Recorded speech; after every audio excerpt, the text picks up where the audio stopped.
So we're going to talk about fire by friction in the form of bow drilling. Um, so, um, essentially, bow drilling depends a lot upon technique and wood type. Um, you can make an ember with any two types of wood, but you're gonna have to work hard with some woods versus others. Some combos work better. Sometimes it works with the same types in a set. So it really just depends on where you are. I'm in Southwest Colorado. If I were to go 45 minutes down the road, 2 hours down the road another direction, to Arizona or Utah, I'd have yucca. I'd have access to the yucca plant, which is known for bow drilling. It's tried and true. It has tons of uses outside of bow drilling as well, but you can essentially make, almost your full set with the yucca plant. You can make your tender bundle. You can make your make natural cordage out of it for bowstring, and then you can also use it for a board and for wood. The only thing you can't use it for is a top socket, so it's all there.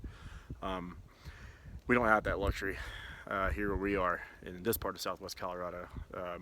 It's pretty crazy landscape down here, the way it changes. But so I don't know wood types here. What I do know about is bow drilling. I was an instructor for 2 years at a camp. I taught kids how to bow drill, and I learned quite a bit. Of course, that was in the Southern Appalachians, so this is a totally different area. But down there, the wood's always wet, and so is the air. So figure if I can do it there, I can do it here. Now I haven't bow drilled in about 1.5 years, so this is going to be starting cold. But I have collected some materials that I think, based on my prior knowledge, are going to work for me. So let me show you what we got here. So the first thing is we're going to talk about materials that I'm not going to collect today on site, and that's going to be my bow. I'm not going to make natural cordage today, and I'm also not going to build a top block today. Top sockets can run a couple different ways. If you're at the coast, you get the luxury of seashells. They make terrific top sockets. They're so awesome. You don't have to do anything to them. They're ready to go as is. Most people, when they bow drill traditionally, they make a top block out of wood, out of a harder wood than pretty much anything else they're using. I think if you're, for when you're first starting out in a survival situation, you do want to make a top block because it is quicker to do it that way than to try and make one out of a rock, which is another method. However, speaking in terms of survival,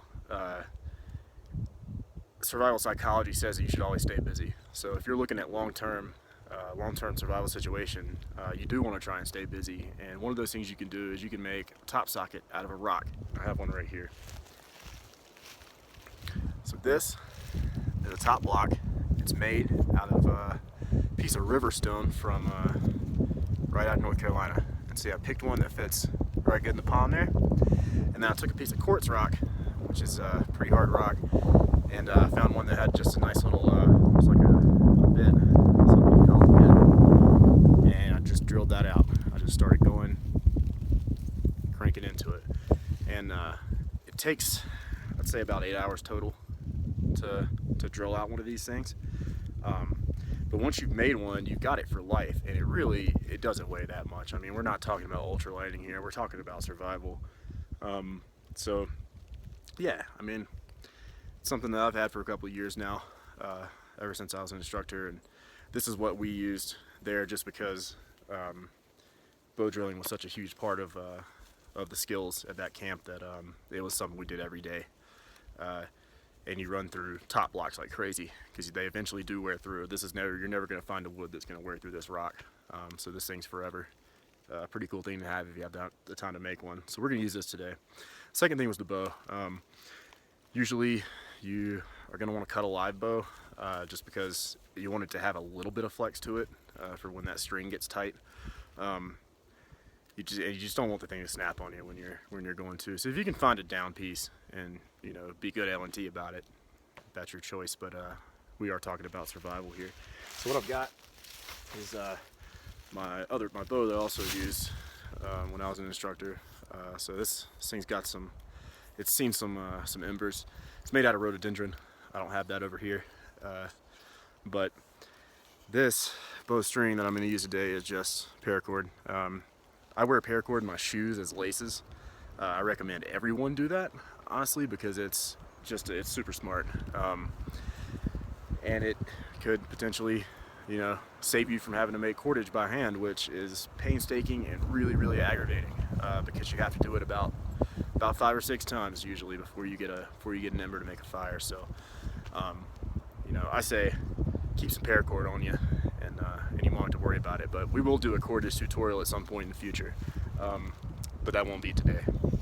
So those are the materials that I'm using that I won't be harvesting in the field today. Everything else I will be using. And so the next item is going to be your spindles. I've got 3 here. So these 2 I collected just kind of along the way as I was hiking today to this spot. So I was just looking for something that was on the ground, relatively straight. They're not super thick. I mean, compared to my pinky there, you know, it's not too much bigger. It's about like that. So there's 2 spindles that I found here in the woods just walking along. I don't know what kind of wood they are. Like I said, I don't have to know wood. I just have to know bow drilling. I know that those are dry, and I know that they are small enough and they're straight, but they're not small enough that they're going to break. This is a piece of yucca that I brought from home that I got from the desert last year. I brought it out just to maybe see, to show you potentially how much easier it actually is to get a coal with one of these things. It's amazing how fast these things produce embers, because it's, you hear that? It's almost like balsa wood. I mean, it barely has any sound to it at all. It's just such a soft and light wood compared to one of these others. Just kind of a more solid woody sound. So we'll show you that just for comparison purposes. And your last piece of material is going to be the hearth for the fireboard. I just call it a board. So I chose this one. This is decently thick. It's a bit thicker than the thickest spindle that I have. So you could tell that this spindle would fit into the width of this, because what's going to happen is this is going to get split down the middle and turn into a flat board.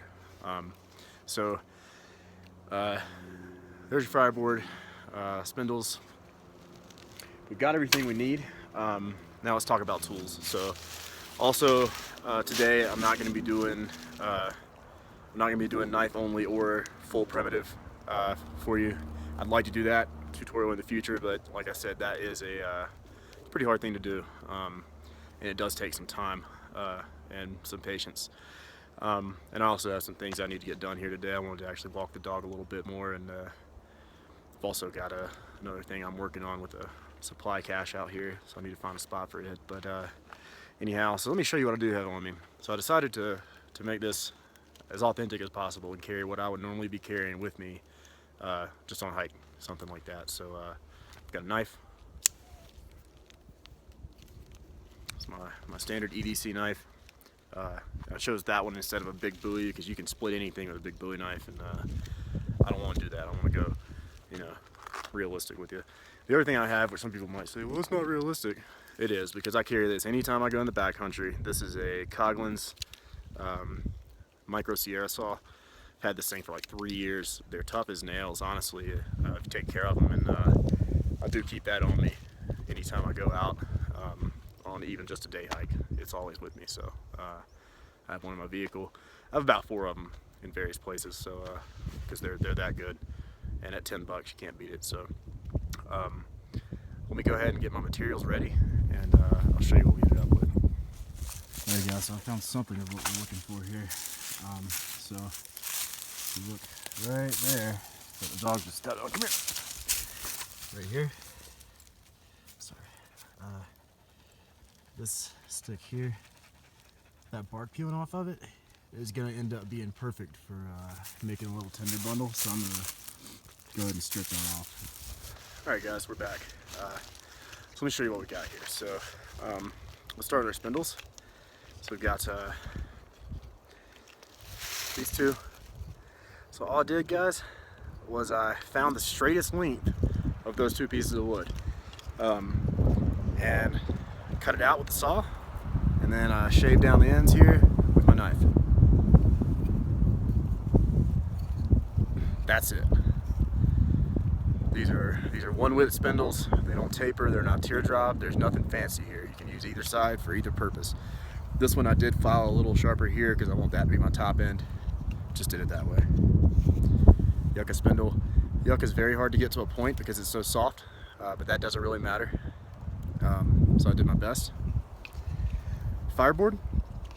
I found a good section that I liked that didn't have a lot of cracks in it, and then I just split it with my knife and another piece of wood. Just put my knife in it and tap, tap, tap, tap all the way down. Did 2 cuts, as you can see, so that it doesn't have any rocker on the bottom. You can see it's not perfectly planed. It doesn't have to be. We're not looking for carpentry work here. We're just looking for a fireboard. So this is going to be the usable surface of my board here just because of that thing on the bottom. We're going to use this as the usable surface up top. Basic bow drilling form. Let's talk about that for a second. So with a spindle and your bow, so I hold my bow this way. It's just what's more comfortable, so figure out where you hold your bow. The way I put my spindle in, let me back up so you can see, is I turn it upside down, put my spindle inside the string, grab that bow, and basically just twist them around each other until that spindle is locked in there. And so that's getting your bow locked in. Now I'm gonna show you what basic stance looks like, and we're gonna start doing some bow drilling here. All right, guys. So our final steps here before we start bow drilling is we don't want to get too excited and forget about our tinder bundle. So if you remember earlier, I found some bark on a branch that was sitting in the sun. It was all dry. I was able to get a little bit out of it.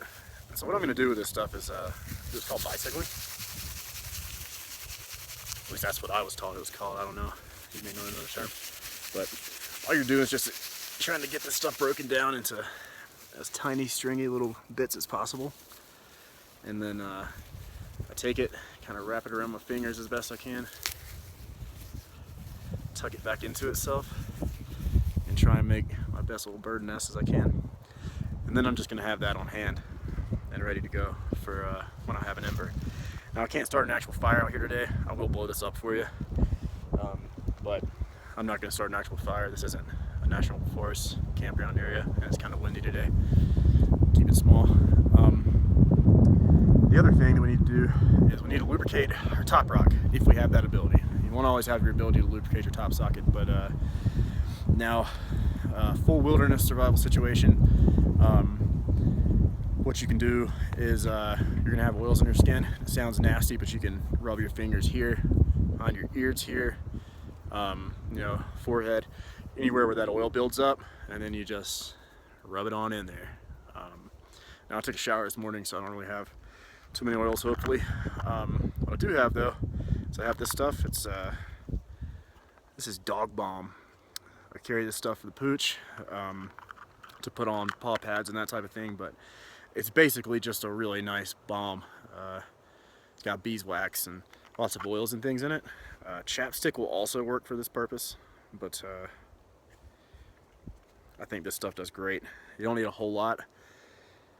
I just put some right there in the top socket, right around where that spindle is going to be, to reduce friction in that side of the point, that side of the joint. See how it shines now? And the more you use chapstick and stuff in there, the more it'll build its own nice little sheen of caked on lubrication there, almost like plastic a little bit. So those are our last 2 steps. I'm gonna get the camera reset and we'll get bow drilling here.